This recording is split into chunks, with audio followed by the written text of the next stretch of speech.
Alam ko mga mi, favorite nyo din to. Dahil nga wala katapusan yung kadi-day 1 ko mga mi, ayan, syempre, day 1 ulit. Na para bang wala na siyang ginawa na puro day 1 na lang, hindi na siya umabante. Kung alam nyo lang talaga mga mi, na para bang live. Ay nako, hugot na naman yan siya. Ano mi, kaya pa ba? Kaya pa.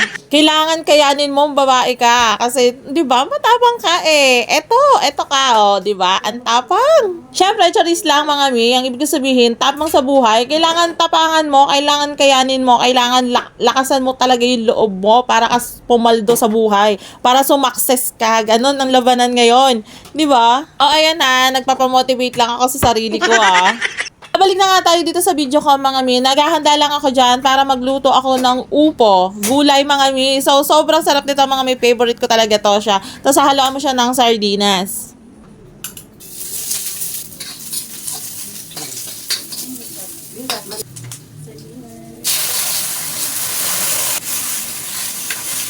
Sinong relate dito mga mi na kapag ka yung lata ng sardinas or kung ang lata ng corned beef mga mi is lalagyan mo siya ng tubig tapos yung panghahalo mo doon, di ba?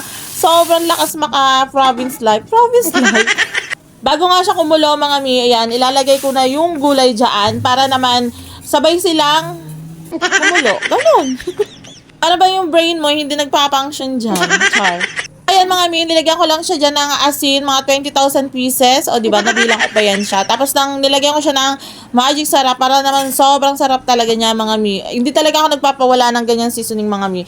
So yan, nagligpit-ligpit lang ako dito mga mi. So habang hinahintay kong maluto siya para naman wala nang masyadong kalat at wala nang masyadong liligpitin yung anak ko. Nakakahiya naman.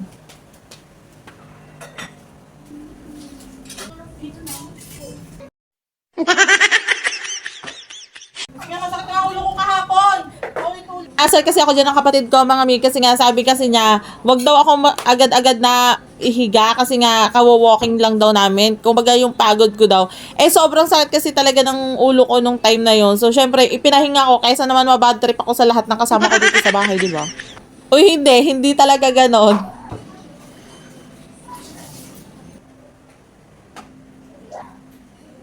Dahil nga natapos na ako dyan magluto mga mi at tatapos na rin ako magligpit. So kakain muna nga kami dito mga mi. So ayan, tara, kain tayo mga mi. Thank you Lord sa pagkain. So yun lang muna for today. Follow for more. So please lang mga mi, follow nyo ako para updated kayo sa mga video ko.